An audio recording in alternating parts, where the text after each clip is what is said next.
3년을 살면서 이런 기분을 느껴본 적이 없었다. 뭔가 어긋나고 있다는 느낌. 하지만 뭐가 잘못된 건지 정확히 집어낼 수 없는 답답함. 마치 사업할 때 장부가 안 맞는데 어디서 틀렸는지 모르는 것처럼. 선미가 달라지기 시작한 건 언제부터였을까? 작년 가을쯤부터였나? 여보, 이번 주 토요일에 동창회 모임 있어서 좀 늦을 것 같아. 처음에는 대수롭지 않게 생각했다. 51살 여자가 친구들과 만나서 스트레스 푸는 게 뭐가 이상한가? 나야 사업 때문에 주말에도 현장 나가는 일이 많으니까 선미도 나름대로 시간을 보내는 게 당연하다고 여겼다. 그런데 한 달에 한 번이던 모임이 2번이 되고 3번이 되더니 이제는 매주 토요일마다 나간다. 그것도 문제지만 더 이상한 건 선미의 변화였다. 예전에는 집에서 편한 옷만 입고 다니던 사람이 이제는 동네 마트 가는데도 화장을 한다. 명품 향수도 새로 샀다. 샤넬이라는 브랜드였는데 가격을 보고 깜짝 놀랐다. 20만 원이 넘었다. 이거 언제 산 거야? 아, 그거? 친구들이 선물해줬어. 생일 때. 생일은 반년도 더 지났는데 이제야 쓴다고?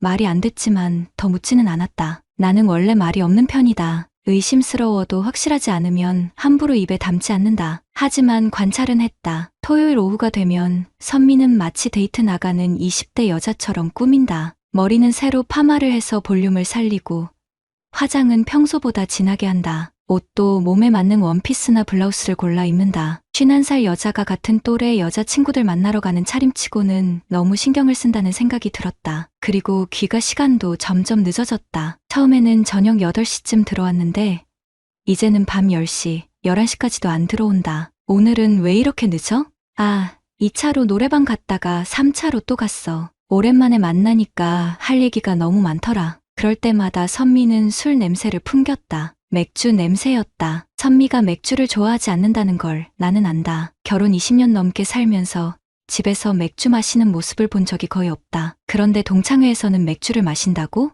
뭔가 이상했지만 나는 그냥 넘어갔다. 사업이 바쁘기도 했고 부부 사이에 의심부터 하고 사는 게 좋은 일은 아니라고 생각했으니까. 결정적인 계기는 딸 소연이었다. 지난주 일요일 아침, 늘 그렇듯 선미가 늦잠을 자고 있을 때였다. 나는 소연과 함께 아침을 먹고 있었다. 아빠, 엄마 친구들 중에 남자도 있어? 갑작스러운 질문에 수저를 멈췄다. 남자.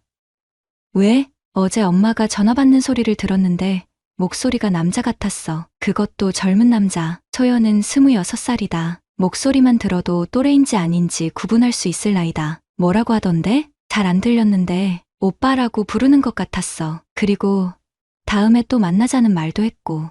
오빠, 51살 여자가 동창회에서 만난 사람을 오빠라고 부른다? 중학교 동창이라면 나이가 비슷할 텐데 왜 오빠라고 부르지? 혹시 선배나 그런 사람 아닐까? 글쎄, 목소리가 진짜 젊었어. 우리 또래 같았다고.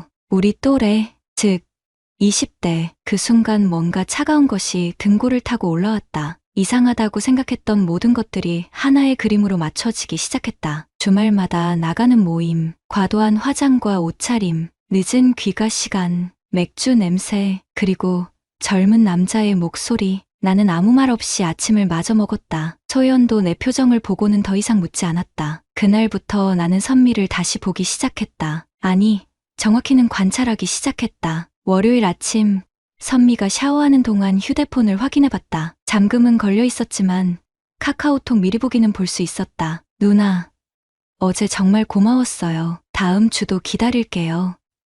누나? 송신자는 도윤이라는 이름이었다. 남자 이름이었다. 나는 휴대폰을 원래 자리에 두고 조용히 거실로 나왔다. 선미가 샤워를 마치고 나왔을 때 나는 신문을 읽고 있는 척했다. 여보, 오늘 회사 늦지 않아? 응.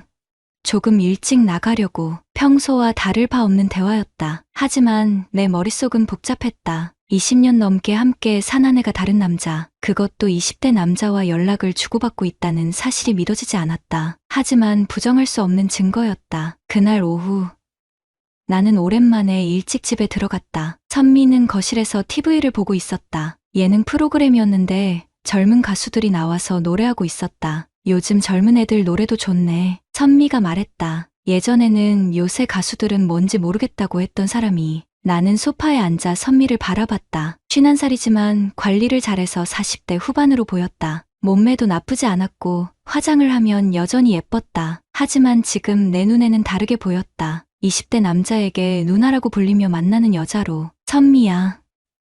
응, 요즘 동창회 자주 나가네. 응, 그냥 오랜만에 만나니까 재밌어서. 어떤 친구들이야? 나도 아는 사람 있나? 잠깐의 침묵이 흘렀다. 선미의 표정이 미묘하게 변했다. 그냥 중학교 때 같은 반이었던 애들이야. 너는 모를 거야. 거짓말이었다. 중학교 동창이라면 다 50대인데 왜 20대 남자가 있지? 나는 더 이상 묻지 않았다. 확실한 게 아니면 함부로 말하지 않는 게 내 방식이었다. 하지만 이제는 확인해야 할 때가 온 것 같았다. 그날 밤 선미가 먼저 잠자리에 들었다. 나는 거실에 앉아 생각에 잠겼다. 53년을 살면서 이런 상황을 겪어본 적이 없었다. 사업에서는 항상 확실한 증거와 계획을 세워서 움직였는데 가정에서는 어떻게 해야 할지 몰랐다. 하지만 한 가지는 확실했다. 더 이상 모른 척할 수는 없다는 것. 토요일이 다가오고 있었다. 선미가 또 동창회에 나갈 날이. 이번에는 확인해보기로 했다. 내 아내가 정말 동창회에 가는 건지 아니면 다른 곳에 가는 건지. 토요일 오후 2시 선미가 나갈 준비를 하고 있었다. 평소보다 더 신경 써서 화장하는 모습을 거실에서 지켜봤다. 파운데이션을 2번이나 발랐고 립스틱도 평소 쓰지 않던 진한 색으로 골랐다. 향수는 그 비싼 샤넬이었다. 오늘은 몇 시에 들어와? 글쎄, 저녁 먹고 올 것 같아. 10시쯤? 어디서 만나는데? 강남 쪽 레스토랑에서. 강남. 우리 집에서 1시간은 걸리는 거리다. 동네에서도 충분히 만날 수 있을 텐데 굳이 강남까지 가서 만난다고? 선미가 나간 후 나는 바로 움직였다. 먼저 확인한 건 카드 사용 내역이었다. 인터넷 뱅킹으로 지난 한 달간의 결제 기록을 쭉 훑어봤다. 대부분 마트나 동네 상점에서 쓴 평범한 내역들이었지만 몇 개가 눈에 띄었다. 매주 토요일마다 강남 지역에서 사용된 주차비, 그것도 호텔 주차장이었다. L호텔, G호텔, 이름만 들어도 알만한 특급 호텔들이었다. 단순히 식당에서 만나는 거라면 호텔 주차장을 왜 이용하지? 더 자세히 보니 카페 결제 내역도 있었다. 호텔 내부 카페에서 아메리카노 2잔. 혼자 간 거라면 한 잔만 시켜야 정상인데 가슴이 답답해졌다. 하지만 아직 확실한 건 아니었다. 혹시 정말 여자친구들과 호텔 카페에서 우아하게 차를 마실 수도 있는 거 아닌가. 그때 딸 소연이 집에 들어왔다. 아빠. 엄마는? 나갔어. 동창회. 소연이 냉장고에서 물을 꺼내 마시더니 말했다. 아빠. 제가 하나 더 말씀드릴 게 있어요. 뭔가 진지한 톤이었다. 지난주에 엄마가 헬스장 얘기하시는 거 들었어요. 전화로요. 헬스장? 네, 트레이너 선생님이 정말 잘 가르쳐 주신다고 하면서. 그런데 목소리가 너무 즐거워 보였어요. 그냥 운동 얘기하는 목소리가 아니라 헬스장, 트레이너. 그제서야 퍼즐 조각이 맞춰지기 시작했다. 선미가 6개월 전부터 헬스장에 다니기 시작했다는 걸 기억했다. 갑자기 몸매 관리에 신경 쓰기 시작했다고 하면서. 소연아, 엄마가 다니는 헬스장 어디야? 강남에 있는 곳이에요. 집에서 좀 멀죠. 강남, 또 강남이었다. 소연이 나간 후 나는 선미의 옷장을 뒤져봤다. 죄책감이 들었지만 이제 확인하지 않으면 안 될 상황이었다. 평소 입지 않던 운동복들이 여러 벌 있었다. 그것도 몸에 딱 맞는 스타일의 레깅스와 크롭탑들. 51살 여자가 입기엔 좀 야하다는 생각이 들 정도였다. 그 중에서 작은 쪽지 하나를 발견했다. 운동복 주머니에 들어있던 헬스장 로커 번호였는데 빗면에 손글씨로 적힌 메모가 있었다. 도윤쌤 0105847. 도윤. 카카오톡에서 봤던 그 이름이었다. 나는 그 번호를 인터넷에 검색해봤다. 요즘 세상에는 전화번호만으로도 신원을 어느 정도 파악할 수 있는 방법들이 있다. SNS 계정을 찾거나 인터넷 쇼핑몰 리뷰 같은 곳에서 흔적을 찾을 수 있다. 30분 정도 검색한 끝에 인스타그램 계정을 찾았다. Gym Trainer 도윤이라는 아이디였다. 프로필 사진을 보는 순간 충격이었다. 정말 젊었다. 20대 후반 정도로 보이는 남자였다. 근육질 몸매에 잘생긴 외모, 그리고 프로필 소개에는 퍼스널 트레이너, 강남 GS클럽이라고 적혀 있었다. GS클럽, 선미가 다니는 그 헬스장이었다. 게시물들을 보니 더 기가 막혔다. 20대 여자들과 찍은 사진들도 있었지만 유독 중년 여성들과 찍은 사진이 많았다. 그것도 다 예쁘게 나온 각도로. 댓글들도 의미심장했다. 오늘도 도윤쌤 덕분에 즐거운 운동. 쌤이랑 운동하면 시간 가는 줄 몰라요. 전형적인 중년 여성들의 댓글 톤이었다. 나는 휴대폰을 내려놓고 소파에 기댔다. 머릿속이 복잡했다. 내 아내가 나보다 24살 어린 남자와 그것도 내 딸보다 3살밖에 차이 안 나는 남자와 뭔가 하고 있다는 사실이 현실로 다가왔다. 저녁 8시쯤 선미에게서 연락이 왔다. 여보, 좀 늦을 것 같아. 친구들이랑 2차 가기로 했어. 어디로? 노래방, 강남 쪽에. 또 거짓말이었다. 강남에서 노래방을 간다면서 목소리에는 전혀 술 마신 기색이 없었다. 오히려 들뜬 목소리였다. 몇 시쯤 들어올 건데? 11시쯤? 아니면 좀 더 늦을 수도 있어. 전화를 끊은 후 나는 결심했다. 직접 확인해보기로. 차를 몰고 강남으로 향했다. 선미 차가 어디 있는지 찾아보려고 GS클럽 주변부터 시작해서 호텔들, 카페들을 돌아다녔다. 9시쯤 에로텔 주차장에서 선미 차를 발견했다. 혼자 온 게 아니었다. 옆에 오토바이가 한 대 주차되어 있었는데 번호판을 확인해보니 그 김도윤이라는 남자 것으로 추정됐다. 인스타그램에서 봤던 오토바이와 같은 모델이었다. 나는 차 안에서 1시간 넘게 기다렸다. 마음은 복잡했지만 확실한 증거를 보고 싶었다. 밤 10시 30분쯤 두 사람이 호텔에서 나왔다. 멀리서도 알 수 있었다. 선미의 걸음걸이, 머리 스타일, 옷차림, 그리고 옆에 있던 젊은 남자. 정말 어렸다. 내 딸 소연과 비슷해 보일 정도로. 두 사람은 주차장에서 몇 분간 대화를 나누더니 서로 다른 차로 헤어졌다. 헤어지면서 남자가 선미의 어깨에 손을 올렸다가 빼는 게 보였다. 그 순간 뭔가 터지는 것 같았다. 20년 넘게 쌓아온 신뢰가 한순간에 무너지는 소리였다. 하지만 나는 차에서 내리지 않았다. 감정적으로 행동하면 안 된다는 걸 알고 있었다. 지금 필요한 건 더 확실한 증거였다. 집에 돌아와서 선미가 들어올 때까지 기다렸다. 11시 20분쯤 현관문이 열렸다. 늦어서 미안해. 친구들이 노래 좀 더 하자고 해서. 선미는 평소와 다름없는 목소리로 말했다. 하지만 내 눈에는 모든 게 거짓말로 보였다. 재밌었어? 응. 오랜만에 스트레스도 풀고. 스트레스를 풀었다고? 20대 남자와 호텔에서 시간을 보내면서 나는 아무 말 하지 않고 침실로 들어갔다. 선미는 씻으러 화장실로 갔다. 그날 밤 나는 잠들 수 없었다. 옆에서 잠든 선미를 바라보며 생각했다. 20년을 함께 산 사람이 이렇게 쉽게 거짓말을 할 수 있구나. 내가 몰랐던 또 다른 면이 있었구나. 이제 확실해졌다. 내 아내는 동창회에 간 게 아니었다. 나보다 24살 어린 내 딸보다도 겨우 3살 많은 남자와 만나고 있었다. 문제는 이제 어떻게 할 것이냐였다. 감정적으로 따져봤자 소용없을 것 같았다. 이미 선미는 거짓말에 익숙해져 있었고 아마 발뺌을 할 게 뻔했다. 필요한 건 부정할 수 없는 확실한 증거였다. 그리고 나는 그것을 수집하기로 결심했다. 그 다음 주부터 나는 완전히 다른 사람이 됐다. 겉으로는 평소와 똑같았다. 아침에 회사 가고 저녁에 집에 와서 뉴스 보고 선미와 일상적인 대화를 나누고. 하지만 속으로는 모든 걸 기록하고 분석하고 있었다. 사업을 30년 넘게 하면서 배운 게 있다. 감정에 휩쓸려 성급하게 움직이면 실패한다는 것. 확실한 증거와 치밀한 계획이 있어야 승리할 수 있다는 것. 월요일 아침 선미가 샤워하는 동안 차량 블랙박스를 확인했다. 우리 차에는 상시 녹음 기능이 있었다. 평소에는 신경 쓰지 않았던 기능이었는데 이제는 중요한 증거가 될 수 있었다. 지난 토요일 녹음 파일을 들어봤다. 선미가 차 안에서 전화하는 소리가 녹음되어 있었다. 도윤아, 나 지금 출발해. 1시간 정도 걸릴 것 같아. 도윤아, 이제는 반말까지 하고 있었다. 51살 여자가 29살 남자에게. 그래, 나도 기다리고 있어. 오늘은 좀 일찍 끝날 수 있을 것 같아. 상대방 목소리도 희미하게 들렸다. 정말 젊은 남자 목소리였다. 그럼 좋지. 오늘은 뭐 할 거야? 누나가 좋아하는 거 하면 되지. 난 누나랑 있으면 뭐든 좋아. 가슴이 메스꺼워졌다. 하지만 참았다. 이건 법정에서도 통할 만한 확실한 증거였다. 화요일에는 카드 사용 내역을 더 자세히 분석했다. 지난 6개월간의 모든 결제 기록을 엑셀 파일로 정리했다. 패턴이 보였다. 매주 토요일 강남 지역에서의 주차비, 호텔 카페 결제, 그리고 가끔씩 나타나는 모텔 주차비까지. 금액은 작았지만 빈도가 문제였다. 거의 매주였다. 수요일 저녁, 딸 소연과 진지한 대화를 나눴다. 소연아, 아빠가 물어볼 게 있는데. 네. 뭐예요? 엄마 운동복 언제부터 그렇게 몸에 맞는 걸 입기 시작했지? 소연이 잠깐 생각하더니 대답했다. 6개월 전쯤부터요.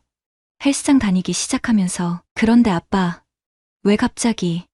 그냥 엄마가 운동에 열심이라서. 아빠, 사실 저도 이상하게 생각하고 있었어요. 뭐가? 엄마가 헬스장에서 찍은 사진들 봤는데 트레이너랑 너무 친해 보였어요. 그냥 선생님이랑 학생 사이가 아니라. 사진을?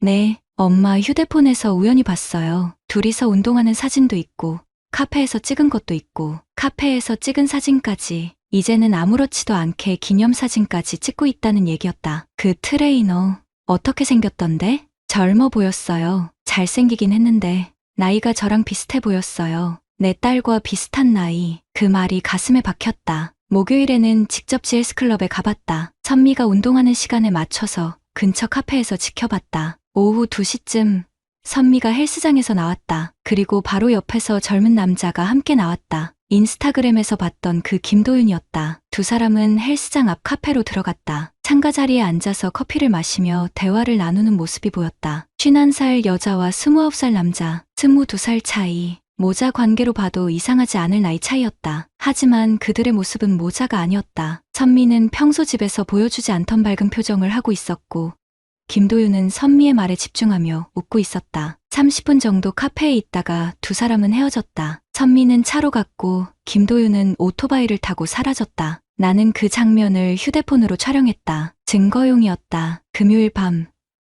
나는 지금까지 수집한 모든 자료를 정리했다. 블랙박스 녹음 파일 12개, 카드 사용, 내역 엑셀 파일, 헬스장 앞에서 찍은 사진들, 그리고 김도윤의 인스타그램 계정 정보까지. 충분했다. 법정에서도 통할 만한 확실한 증거들이었다. 하지만 아직 하나 더 확인하고 싶은 게 있었다. 그들이 정확히 어떤 관계인지, 어떤 대화를 나누는지. 토요일 아침, 선미가 또 나갈 준비를 하고 있었다. 오늘도 동창회야? 응, 오늘은 좀 일찍 갈 것 같아. 점심때부터 친구가 새로 연 카페 구경하러 가기로 했어. 또 거짓말이었다. 하지만 이번에는 그냥 웃으며 대답했다. 재밌게 놀다 와. 선미가 나간 후 나는 바로 차를 몰고 뒤따라갔다. 이번에는 좀 더 가까이에서 지켜보기로 했다. 에로텔 주차장에서 선미 차를 발견했다. 예상대로였다. 나는 호텔 로비 카페에 들어가서 구석진 자리에 앉았다. 선미와 김도윤이 들어올 때까지 기다렸다. 오후 1시쯤 두 사람이 나타났다. 호텔 객실에서 내려온 것 같았다. 엘리베이터에서 나와서 카페로 들어왔다. 나는 신문으로 얼굴을 가리고 그들을 관찰했다. 누나, 오늘 정말 좋았어. 이런 시간이 계속 있었으면 좋겠어. 김도윤이 말했다. 목소리가 선미에게 완전히 빠져있는 톤이었다. 나도 도윤이랑 있으면 정말 행복해. 집에서는 느낄 수 없는 기분이야. 집에서는 느낄 수 없는 기분이라고? 20년 넘게 함께 살아온 남편과의 시간보다 29살 남자와의 시간이 더 행복하다는 뜻인가? 누나 남편은 누나한테 관심 없는 것 같던데. 정훈이는 말이 없어서 뭘 생각하는지 모르겠어. 일만 하고 나에 대한 얘기였다. 말이 없어서 관심이 없다고 생각한 거였다. 누나는 더 좋은 대우받을 자격이 있어. 이렇게 예쁘고 매력적인데. 고마워, 도윤아. 너 같은 남자 만나서 정말 행복해. 더 이상 들을 수 없었다. 나는 자리에서 일어났다. 하지만 그들을 추궁하지는 않았다. 아직 때가 아니었다. 집에 돌아와서 나는 모든 증거를 한 곳에 정리했다. USB에 저장하고 인쇄해서 파일로 보관했다. 이제 충분했다. 선미가 누구와 뭘 하고 있는지, 그 남자가 누구인지, 언제부터 시작됐는지 모든 게 명확했다. 20년 결혼 생활이 이렇게 끝나게 될 줄은 몰랐다. 내 아내가 내 딸보다 겨우 3살 많은 남자와 불륜을 저지를 줄은. 하지만 분노보다는 실망이 더 컸다. 나를 이렇게 쉽게 속일 수 있다고 생각한 것에 대한 실망. 20년을 이렇게 가볍게 버릴 수 있다는 것에 대한 실망. 이제 결정해야 할 때였다. 어떻게 마무리할 것인지. 나는 그 결정을 내렸다. 조용하지만 확실하게. 일요일 저녁 7시, 가족이 모두 모인 식탁. 평소와 다름없는 저녁 시간이었다. 선미가 만든 된장찌개와 불고기, 딸 소연이 사온 김치. 20년 넘게 이어진 우리 가족의 일상적인 풍경. 하지만 오늘은 마지막이 될 거였다. 나는 조용히 식사를 마치고 거실로 갔다. USB를 TV에 연결했다. 지난 2주간 수집한 모든 증거가 들어있는 작은 저장 장치였다. 여보, 소연아, 잠깐 여기 앉아봐. 평소보다 낮고 차가운 목소리였다. 두 사람 모두 뭔가 이상하다는 표정으로 소파에 앉았다. 뭐야? 갑자기?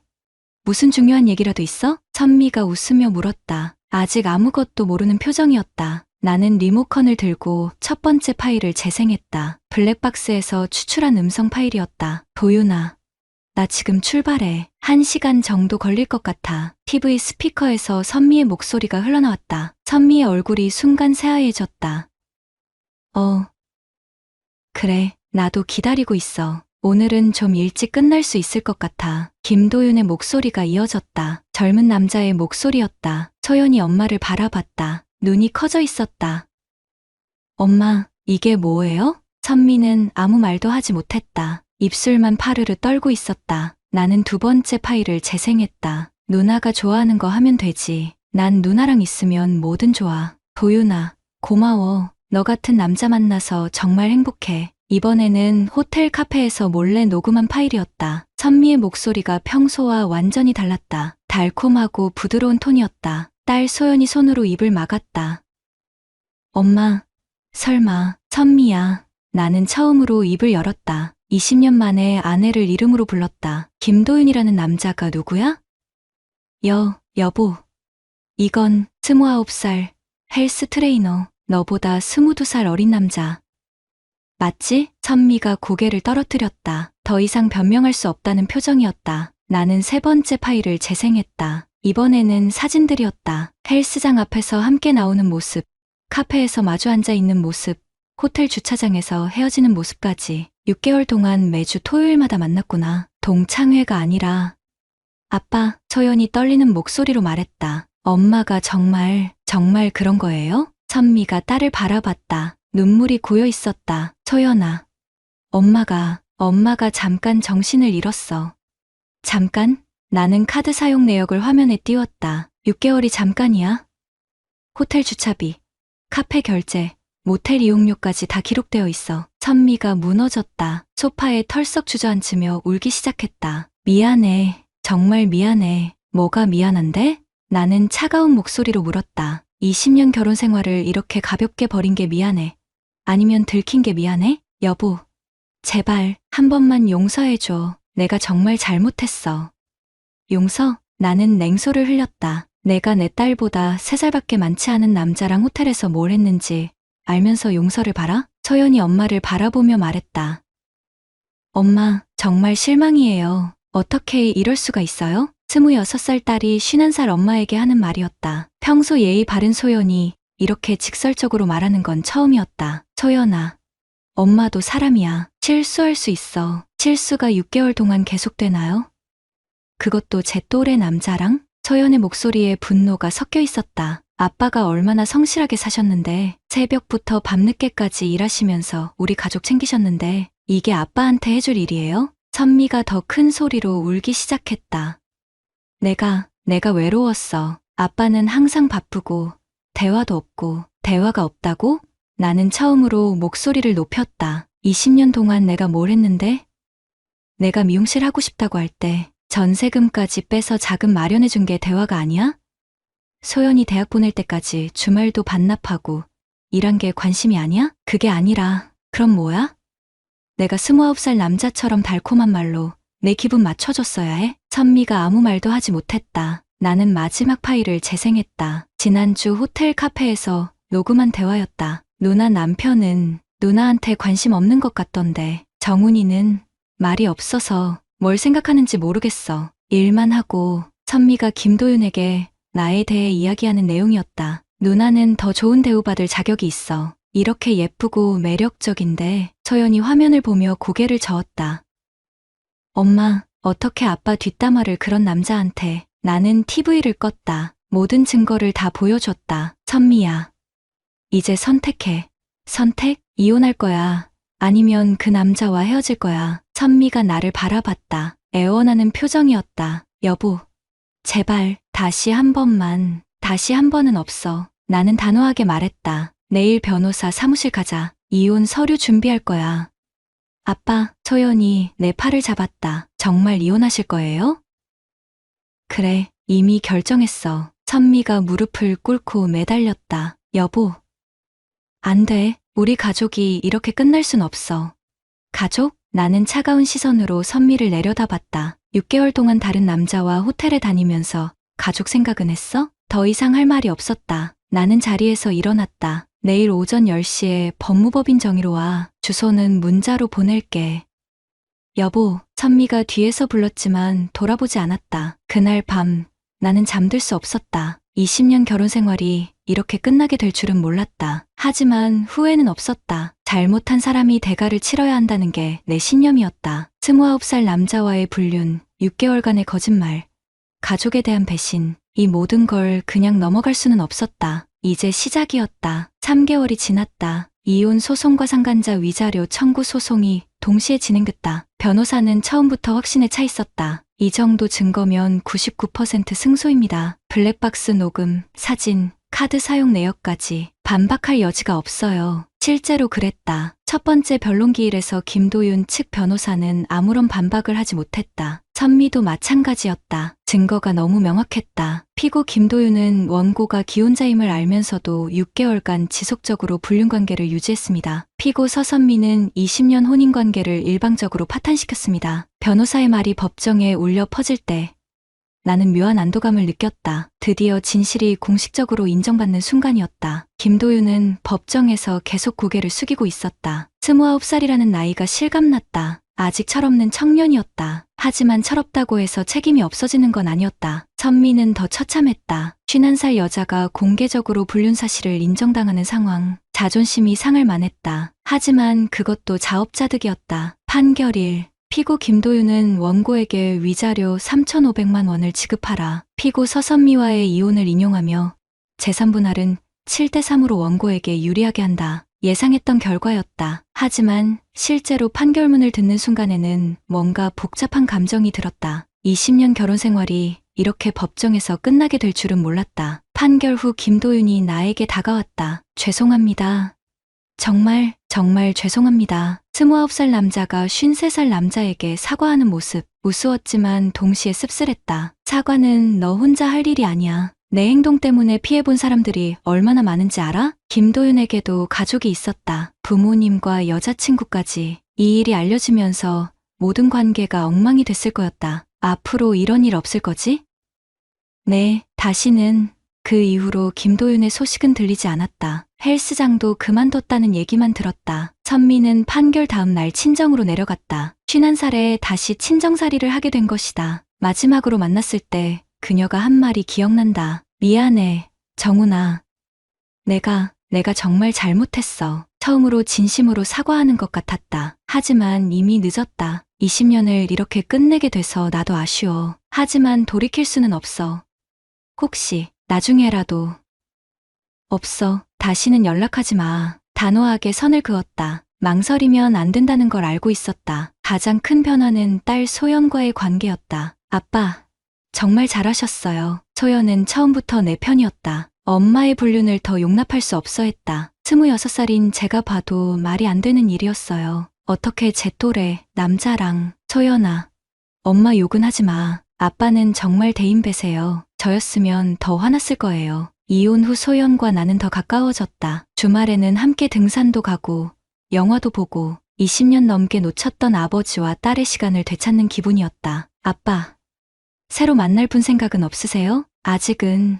혼자 사는 것도 나쁘지 않더라. 실제로 그랬다. 53년을 살면서 처음으로 온전히 나만의 시간을 갖게 됐다. 자유로웠다. 경제적으로도 여유가 생겼다. 위자료 3,500만 원을 받아냈고 재산분할도 유리하게 끝났다. 무엇보다 선미가 쓰던 생활비가 절약됐다. 회사에서도 시선이 달라졌다. 정 대리, 정말 대단하시네요. 저였으면 중간에 포기했을 텐데 포기할 이유가 없었어요. 잘못한 건 잘못한 거니까. 동료들이 나를 보는 눈에는 존경이 담겨 있었다. 예전에는 말 없는 사람 정도였다면 이제는 원칙이 있는 사람으로 평가받고 있었다. 요즘에는 새로운 취미도 생겼다. 독서였다. 특히 자기계발서를 많이 읽었다. 53살의 새로운 시작을 위해서. 지난주에는 같은 상황을 겪고 있다는 후배가 찾아왔다. 선배님, 어떻게 하셨어요?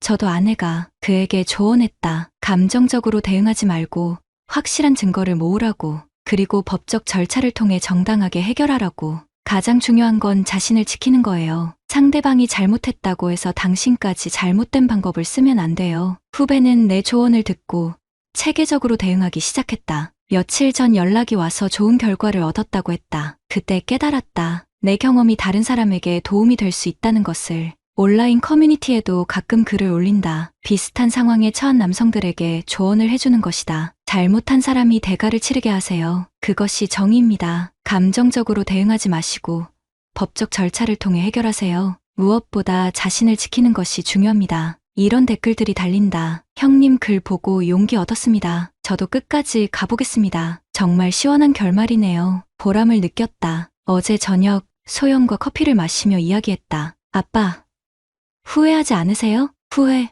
뭘? 이혼한 거요. 잠깐 생각해봤다. 정말 후회하지 않는가? 후회 없어. 잘못된 관계를 계속 유지하는 것보다 깨끗하게 정리하는 게 나았어. 그래도 20년이나 함께 사셨는데 20년이 길다고 생각할 수도 있지만 앞으로 살아갈 시간이 더 길어. 그 시간을 더 의미 있게 쓰고 싶어. 소연이 미소를 지었다. 아빠다워요. 멋있어요. 오늘도 나는 평범한 하루를 보냈다. 회사에 가서 성실히 일하고 저녁에는 소연과 함께 식사하며 하루를 마무리했다. 20년 전과 크게 다르지 않은 일상이다. 하지만 마음은 완전히 달랐다. 이제는 내가 선택한 삶이었다. 억지로 참고 사는 삶이 아니라 내 의지로 꾸려가는 삶이었다. 53년을 살면서 처음으로 진짜 자유를 느꼈다. 그리고 확신했다. 잘못한 사람이 반드시 대가를 치르게 하는 것.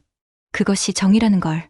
이제 다른 남자들도 알 것이다. 선량한 사람을 함부로 대하면 어떤 결과가 따르는지. 내 엄마가 버린 가정을 내가 다시 세웠다. 더 단단하게, 더 의미 있게. 그것만으로도 충분했다. 구독자님들, 오늘 사연 댓글로 공유해 다른 분들과 함께 의견 나눠보세요. 저도 읽어보며 소통하겠습니다.